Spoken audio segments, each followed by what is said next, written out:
Alors, alors messieurs, donc le tuto pour les custom objects. Oui, c'est Audacity.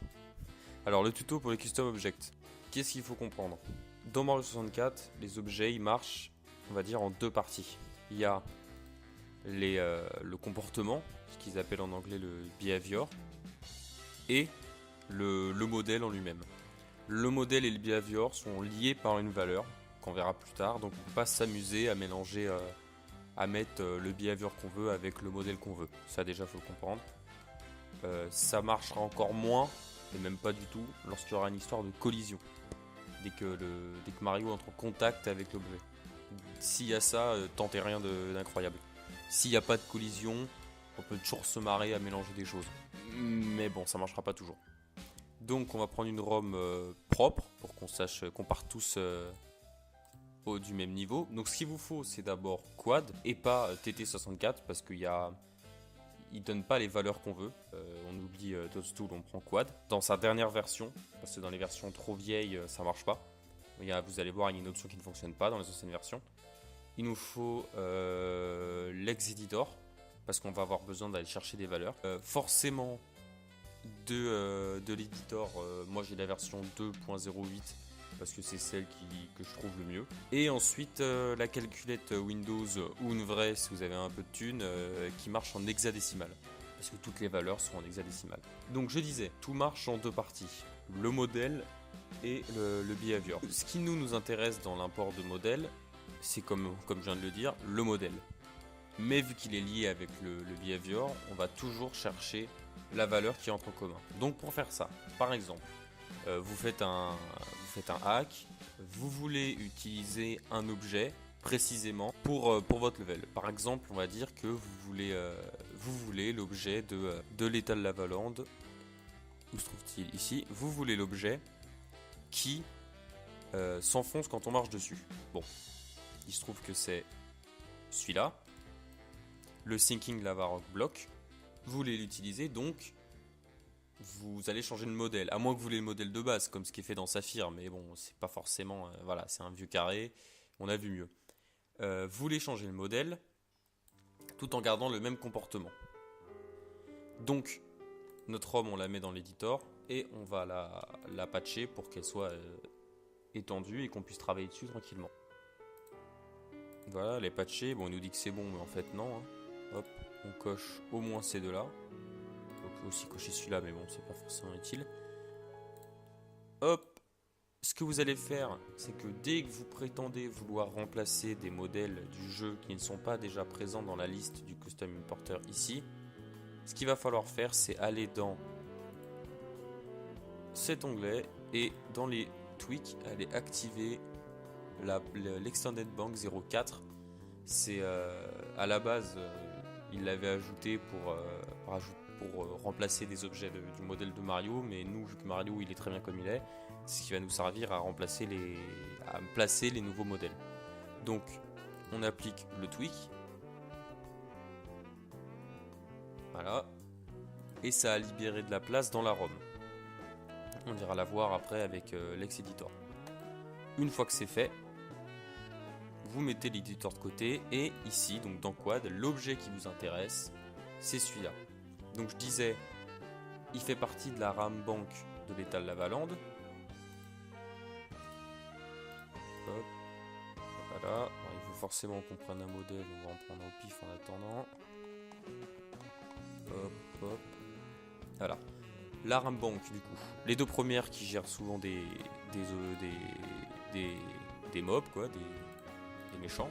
Et la dernière qui gère du coup les niveaux. Donc, si on veut que dans notre level on puisse utiliser le modèle à la base de l'étal Lavaland, il faut forcément qu'on sélectionne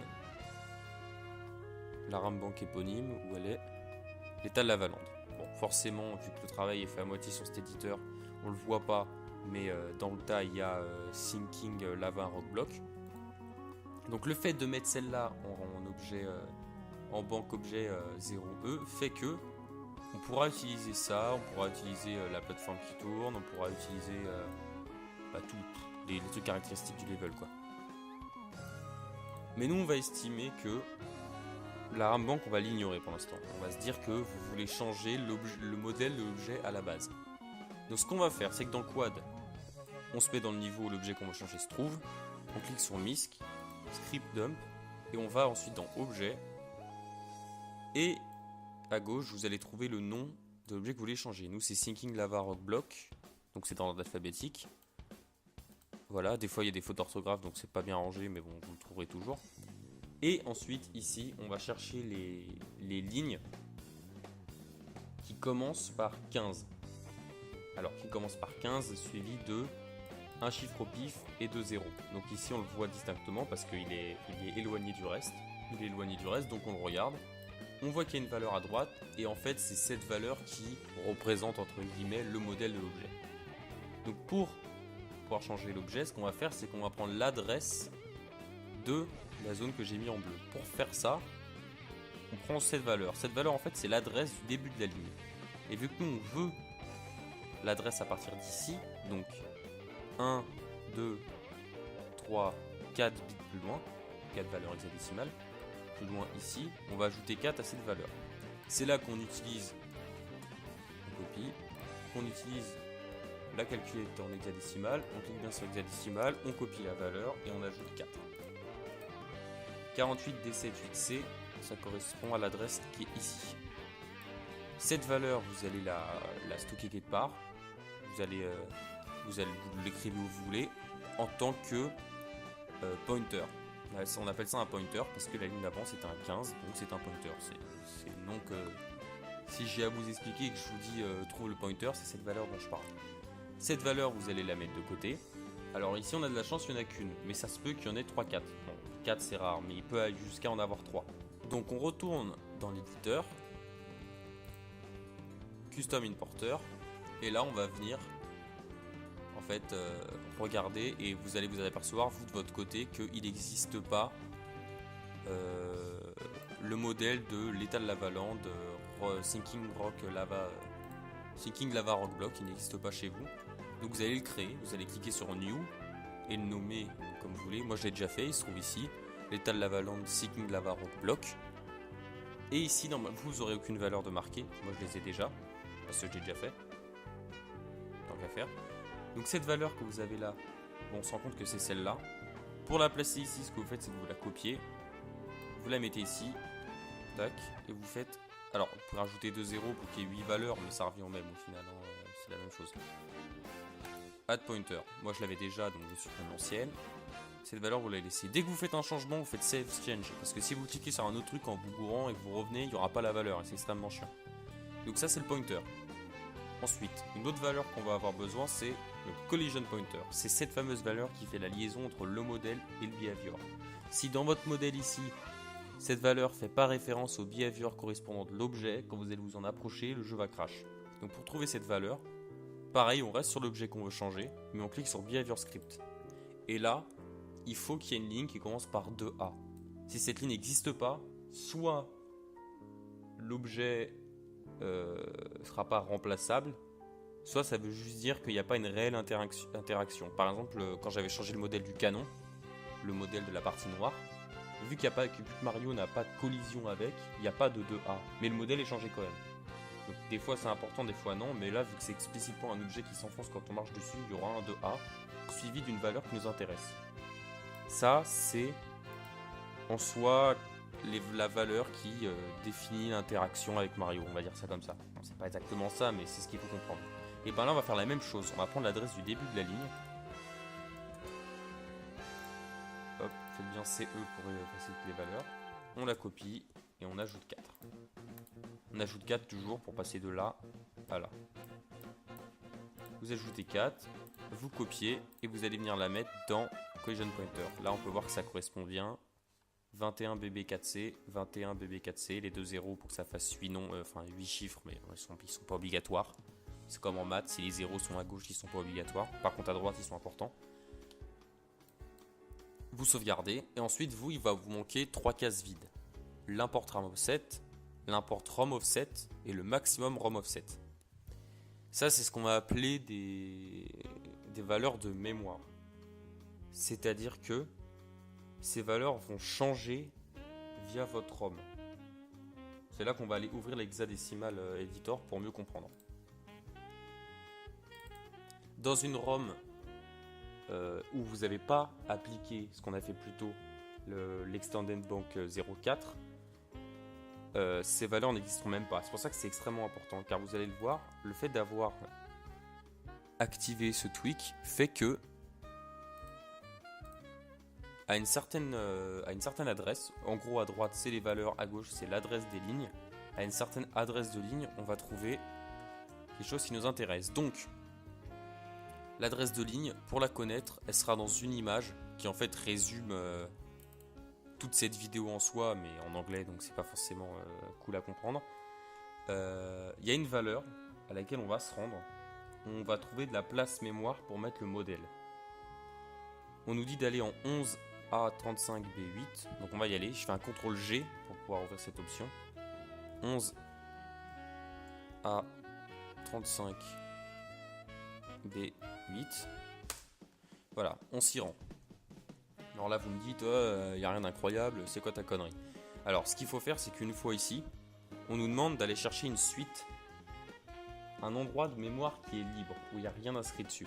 Ben, cette mémoire, cet endroit de mémoire libre, on l'a créé en appliquant le tweak tout à l'heure, quand on a étendu le 04. Et pour trouver cet endroit, une fois sur cette adresse, on fait un CTRL F et on va demander à faire une recherche de suite de 0 et de 1 dans un type hexadécimal. En avant toujours, et OK. Là, l'éditeur nous a tout de suite trouvé la zone à partir de laquelle la mémoire est libre. Ici, il n'y a rien, il n'y a aucune valeur d'afficher, c'est-à-dire que la mémoire est libre. Et c'est dans cette mémoire libre que le modèle va venir s'insérer, entre guillemets. Donc, l'éditeur, en fait, quand lui nous demande d'import ROM offset, l'import RAM offset et le maximum ROM offset, c'est des valeurs qui sont relatives à cet endroit. Si vous ne lui dites pas où ranger le modèle, il ne va pas le savoir. Donc, le import ROM offset, c'est le début de la zone libre sur laquelle votre modèle peut s'écrire. Nous, le début de la zone libre, il se situe à une adresse qui est 11D893.0. Donc, vous l'entrez dans ROM offset, 11D893.0. Ensuite, pour trouver le RAM et le ROM offset, on va se fier à cette valeur. Donc, cette valeur qu'on appelle la RAM adresse ou le ROM offset, vous allez lui soustraire cette valeur, celle que l'image vous a demandé au début, 11A35B8. Donc on va le faire dans le calculator. 11D8 93.0, on lui soustrait 11A35B8. Voilà, on obtient une valeur et on nous demande d'y additionner la valeur 4 suivie de 6 zéros. Et on obtient une valeur ici qu'on copie et qu'on va venir coller dans l'import RAM offset 4035378 4035378. Et pour avoir la dernière valeur, maximum ROM offset, en fait, c'est juste la fin de la zone de mémoire libre pour que si le modèle il fait je sais pas combien de polygones et qu'il est trop lourd, le jeu, enfin l'importeur, sache où s'arrêter de rentrer en mémoire le modèle pour pas aller écrire par-dessus des données plus importantes. Cette valeur, elle change jamais. C'est toujours 011FFF00. Une fois que vous avez fait ça, vous cochez l'import de collision. Vous sauvegardez à chaque fois, parce que sinon les zéros vont revenir, il faudra tout refaire. Et c'est à ce moment-là qu'on va changer l'objet. Donc, on va chercher moi je vais prendre un objet qui me sert à tester les imports, un truc, une sorte de caisse, c'est assez rapide. Hop. Je fais centered histoire que elle soit centrée. J'augmente le scale pour que ça soit un peu plus gros parce que je sais qu'elle n'est pas épaisse. On retourne dans ce qu'on avait trouvé, la var rock block. On fait import modèle. Ça sera rapide vu qu'il n'y a que 4 polygones. Voilà. Et maintenant, vous allez chercher votre ROM. On va allumer la manette avant, sinon je vais me faire niquer. Voilà.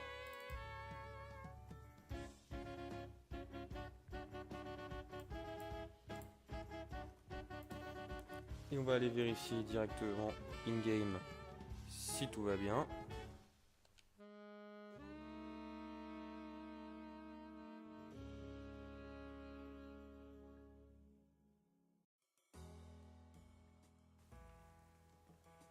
Alors déjà là, si à ce moment-là, quand vous sélectionnez l'étoile, votre jeu crash, si vous êtes planté dans un truc, mais normalement tout va bien se passer. Voilà, tout va bien. On se rend là où l'objet est censé se trouver. On aurait pu le déplacer dans le quad, mais bon. Je n'y ai pas pensé, on va faire avec.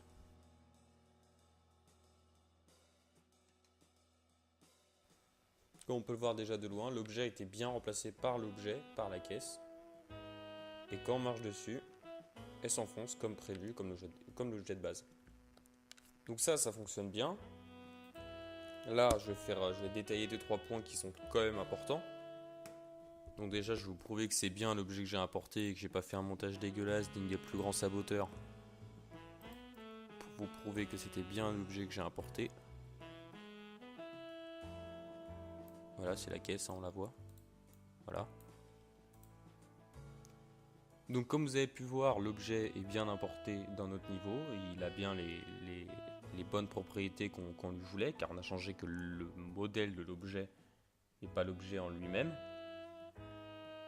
Il y a une liste à un point .txt dans la description avec en fait des valeurs que j'ai déjà été chercher moi-même pour pas que vous ayez à le faire. C'est pas complet, la liste est pas complète forcément, j'ai pas eu le temps de tout remplir, mais il y en a une bonne partie. Je vais vous montrer à quoi elle ressemble. Voilà. Dans ce fichier texte, on trouve quoi? On trouve les objets. Par exemple, je vous parlais tout à l'heure de remplacer le modèle du canon, la partie noire du canon. Je donne l'ID en hexadécimal parce que ça peut toujours être utile. Avant le slash, je donne le pointer, c'est-à-dire ce que vous devez mettre ici. Vous copiez là, vous faites add pointer. Des fois, il y en a deux, c'est là où il y a un et. Et en deuxième partie, je vous donne le collision pointer. Pour le canon, par exemple, vu qu'on ne touche pas l'objet, vous pouvez laisser 0, 0, 0, 0, 0. Il y en a quelques-uns, il y en a qui ne marchent pas, que je devrais supprimer. Mais sinon, on peut retrouver ce que j'ai fait. Par exemple, l'étal lavaland, sinking lava rock block. On peut retrouver les mêmes valeurs que tout à l'heure. C'est celui-ci. Donc vous avez juste à venir chercher ces valeurs-là et à les copier ici. Alors, vous avez remarqué que j'ai noté que deux valeurs. Pourquoi? Parce que les seules valeurs que tout le monde a en commun, c'est ces deux-là, le pointer et le collision pointer. Le collision pointer parce qu'il fait référence à un behavior et le pointer parce que c'est là où le modèle est rangé, on va dire. On va plutôt dire c'est là où c'est ce qui dit que ce modèle est utilisé pour cet objet. Là où par contre ça change, c'est les trois autres valeurs, le RAM offset, le ROM offset et le maximum ROM offset. Moi dans mon cas, j'ai pu venir les ranger ici. Alors vous voyez, nous tout à l'heure on avait plein de zéros, là j'ai réouvert l'éditeur, maintenant on a des valeurs, parce que j'ai changé le modèle. Et comme vous voyez, maintenant il y a des valeurs. Donc c'est le modèle qui est rangé ici. Donc la deuxième fois je voudrais importer un custom object, custom model, et ben je devrais pas revenir à cette même adresse, je devrais rechercher le prochain endroit où la mémoire est libre. Avec la même chose, CTRL F, la suite de 0 de 1, valeur décimale, ok. Donc la prochaine fois que j'importerai un custom object, et ben je vais me prendre à la fin au début de la prochaine ligne, comme ça on est sûr. Je devrais prendre mon ROM offset, cette valeur là, elle aura changé, ça sera celle-là, 11D9, 6, 20. Et c'est à cette valeur que j'enlèverai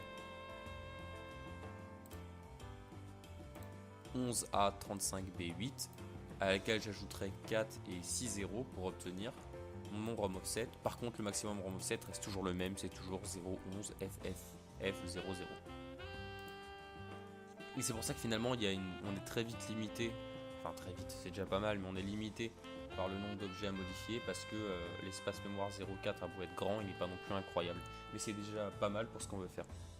Donc si je ferai une seconde vidéo où cette fois le RAM bank sera important, parce qu'on l'a pas encore abordé, et surtout parce que je sais même pas au final si on peut s'amuser à notre custom object, est-ce qu'on peut s'amuser à aller le mettre dans un autre level sans que ça crache ou pas. Parce que vu que le modèle est rangé dans une nouvelle banque, est-ce que le RAM bank finalement est important cette fois? Donc on verra ça dans une deuxième vidéo plus tard. Pour l'instant, vous avez eu les grandes lignes de comment aller remplacer son objet dans le custom modèle importeur en créant soi-même une nouvelle liste, un nouveau nom, lorsque il ne sera pas déjà trouvable dans le custom modèle importeur de base, qui a été rempli de base. Donc voilà. Alors c'était peut-être long, c'était peut-être pas très compréhensible. Si vous avez des questions, il faut les poser en commentaire. Je tenterai d'y répondre si c'est pas des questions trop bêtes. Et sinon, bah voilà. Donc merci d'avoir écouté et à la prochaine.